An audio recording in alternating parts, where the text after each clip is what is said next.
मकता फिक्र के लोग खुसूसन ये फारूक रज़वी जो पार्टी है ये तो लेक्चर रिकॉर्ड करवा रहा होता है कि इमाम काबा के पीछे नमाज नहीं होती है, जो इब्ने उमर खवारिज के तो ये तो खारजी है। तो मैं पूछता हूँ कि इब्ने उमर तो खवारिज के पीछे नमाज भी पढ़ते थे, आप इब्ने उमर को नहीं मानोगे? अगर तुम खवारिज ही समझते हो अहले हदीस को तो नमाजें तो उनके पीछे पढ़ो, उनके सलाम का जवाब तो दो। और फिर जाली रिवायतें बयान करता है, कहता है जी और हवाला तो पेश ही नहीं करते ना, सामने भी सारे वो बुट किस्म के लोग बैठे होते हैं, उनको भी समझ नहीं आती कि इनसे पूछें कि भाई ये कहां से बात बयान कर रहे हो। कहता है जी मौला अली अलैहिस्सलाम को नबी सल्लल्लाहु अलैहि वसल्लम ने कहा था कि अली एक जमाना आएगा कि जो है वो इस तरीके से मुसलमानों के खलीफा को महसूर कर दिया जाएगा, तुम उस वक्त इनके पीछे नमाजें ना पढ़ना बल्कि तुम घर में नमाज पढ़ना। वो केड़ी किताब लिखी है हदीस? मैं तुम दसना केड़ी किताब लिखी है? बुखारी शरीफ से मैं बताता हूं कि इसकी बिल्कुल मुखालफत में हदीस लिखी हुई है जो तू अपनी पब्लिक को धोखा दे रहा है। सही बुखारी में इंटरनेशनल नंबर के मुताबिक 694 नंबर रवायत है कि नबी सल्लल्लाहु अलैहि वसल्लम ने फरमाया कि इमाम तुम्हें नमाजें पढ़ाते हैं, अगर वो सही नमाज पढ़ाएंगे तुम्हें तुम्हारा सवाब पूरा मिलेगा और उनको भी मिलेगा, और अगर वो तुम्हें गलत नमाजें पढ़ाएंगे तो तुम्हें सवाब पूरा मिल जाएगा, उन इमामों की गलतियों का वबाल उन्हीं पर होगा। ये अक्सर मुझे लोग पूछ रहे होते हैं कि जी बरेलवी और देवबंदी इमाम रफुल यदैन नहीं करते तो गलत नमाज पढ़ रहे होते हैं, तो इनके पीछे हम नमाज पढ़ लिया करें।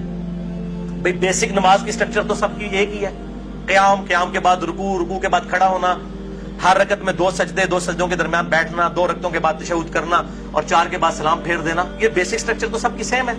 बाकी रफुल यदैन वाला इशू है, तो अगर इमाम रफुल यदैन नहीं करता आप जरूर सुन्नत के मुताबिक रफुल यदैन करें, आपकी नमाज हो जाएगी, इमाम की गलती का वबाल उसी पर होगा। इसी तरीके से फातिहा खल्फुल इमाम के लिए अगर कोई इमाम वक्फा नहीं देता इराद करने के बाद रुकू से पहले कि मुक्तदी भी कुरान पढ़ ले सूरतुल फातिहा, तो उसकी गलती का वबाल उस पे है। आपने सूरतुल फातिहा पढ़ना है क्योंकि उसके बगैर नमाज नहीं होती। मसला नंबर 84 मेरा सुन लीजिए ahlesunnatpak.com पे। तो ये इब्ने उमर रज़ियल्लाहु ताला अन्हु के बारे में रवायत वो वाली बयान नहीं करेंगे, वो खवारिज के पीछे नमाजें पढ़ते थे, उनको सलाम करते थे, और सही बुखारी की 694 नंबर हदीस और अगली 695 नंबर हदीस, मैं कहता हूं ये दोनों कड़वी गोलियां हैं इन मौलवियों के लिए और ये सारों के लिए, बरेलवी देवबंदी अहले हदीस शिया जो सब इस किस्म के फतवे देते हैं ना कि एक दूसरे के पीछे नमाज नहीं होती है, उनके लिए ये कड़वी गोली है।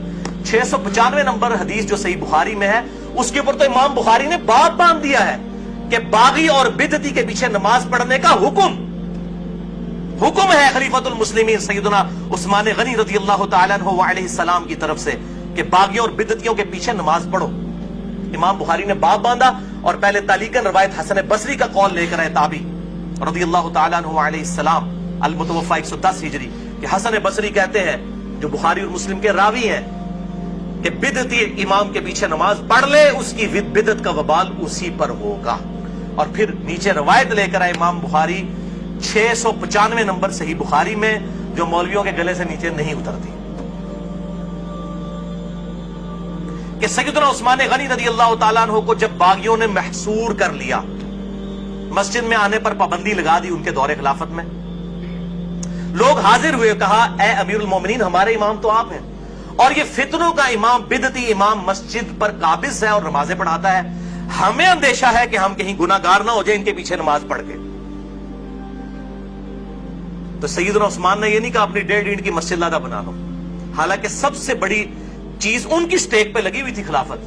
सैयदना उस्मान ने कहा कि नमाज ही तो मुसलमानों में एक नेकी का काम है, तुम इन्हीं के पीछे नमाजें पढ़ा करो, जब तक ये नेकी का काम करे इनका साथ दो, जब बुराई करे उनसे अलग हो जाओ, नमाजें इनके पीछे ही पढ़ो।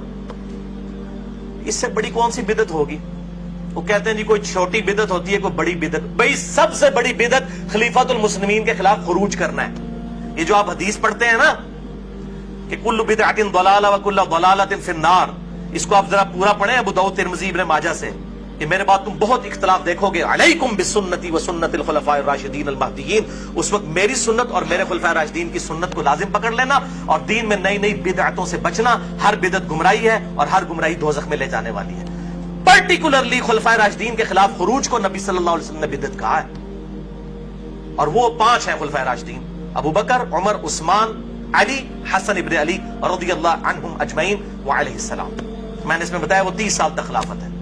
तो सैयदना उस्मान के खिलाफ जो खड़े हुए वो तो बिदअत कुबरा करने वाले लोग थे और ये तो झूठा प्रोपेगेंडा भी किया जी वो यहूदी पार्टी थी, कोई अब्दुल्ला इब्न सबा पार्टी थी عبداللہ بن سبا پارٹی تھی تو چلے اگر for the sake of argument آپ کا جھوٹ مان لیں تو پھر تو یہودیوں کے پیچھے نماز پڑھنے کا سیدنا عثمان نے کہہ دیا. چلو ہاں ووٹ پکیلاب کیجئے. یہودی سنو مسلمان تھے, تعویل کی غلطی لگی ہوئی تھی ان کو. ان کے سرگنا محمد بن ابی بکر سیدنا ابو بکر کے بیٹے تھے.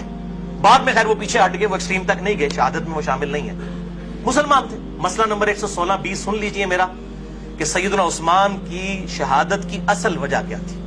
بس ان کی کچھ پالیسیز ایسی تھیں جن کی وجہ سے صحابہ کو ان سے اختلاف ہو گیا تھا, اور وہ اختلاف پھر ایک خاص درجے کو تجاوز کر گیا, حتیٰ کہ سیدنا عثمان رضی اللہ تعالی عنہ وعلیہ السلام کو مظلوماً شہید کر دیا گیا. تو یہ ایک تلخ داستان ہے. تو میں بتا رہا ہوں کہ سیدنا عثمان کی لائف سٹیک پہ لگی ہوئی تھی, پھر بھی وہ کہہ رہے ہیں نمازیں ان کے پیچھے پڑھو, اور یہ کہتے ہیں امام کعبہ کے پیچھے نماز نہ پڑھو, فلاں کے پیچھے نماز نہ پڑھو, فلاں کے پیچھے. یہ فاروق رضوی صاحب کو میں بتا رہا ہوں کہ میرے بھائی یہ روایتیں بخاری سے پڑھ کے سناؤ, اور جو تو جعلی روایتیں بھائی بیان کر رہا ہے نا کہ جی مولا علی کو نبی صلی اللہ علیہ وسلم نے کہا کہ گھر میں ہی نماز پڑھنا, وہ کیڑی کتاب ہی لکھی بھائی, کٹ بار سن سنا کے سننی ٹنی سننی اسیاں بکش مسلمان کتاب و سنت کے دلائل پیش کرتے ہیں, ٹن کیا ہوا اپنی پبلک کو, کوئی ریفرنس پیش نہیں کرتے ہیں. تو میں کہتا ہوں سنی بنو, ٹنی نہ بنو. یہ ٹنی ہے, سن سنا کے سننی, سننی صحیح سنی بنو, کتاب و سنت کے منہج کے مطابق کرو. تو یہ بھائیوں ان دو احادیث کی میں اب تشریح کروں صحیح بخاری اور صحیح ابن حبان کے حوالے سے, کہ یقیناً کسی مسلمان پر ناحق ایسی کوئی آیت یا حدیث فٹ کرنا جو اس کے بارے میں نہیں ہے, ناحق, یہ خوارج کا طریقہ ہے. لیکن لیکن لیکن اگر اس میں من و عن وہی برائی پائی جاتی ہے تو پھر وہ اس کے اوپر فٹ ہوگی. کیوں؟ کہ قرآن حکیم رولز کی کتاب ہے, جسے فٹ اسے گفٹ. یہ نہیں ہوگا کہ جی آپ یہ کہہ دیں گے جی یہ کافر کے بارے میں آیت ہے, کافر جو ہے وہ زنا کرے تو وہ مجرم ہے, مسلمان کرے تو کوئی نہیں ہے. کافر جھوٹ بولے تو مجرم ہے, مسلمان کرے تو کوئی نہیں ہے. مسلمان تو بڑا مجرم ہے کہ مان کے بھی ہٹ درمی میں جو ہے وہ اتر آئے. تو یہ قرآن پاک رولز ہیں, اور اس کے ثبوت میں انشاءاللہ تعالیٰ دلائل بھی پیش کرتا ہوں کہ جسے فٹ اسے گفٹ. قرآن حکیم کی آیات جرنل ہے, جسے فٹ ہوں گی اسے گفٹ کی جائیں گی, اور جنہیں فٹ نہیں ہوں گی ان کو اگر زبردستی گفٹ کریں گے وہ خوارج.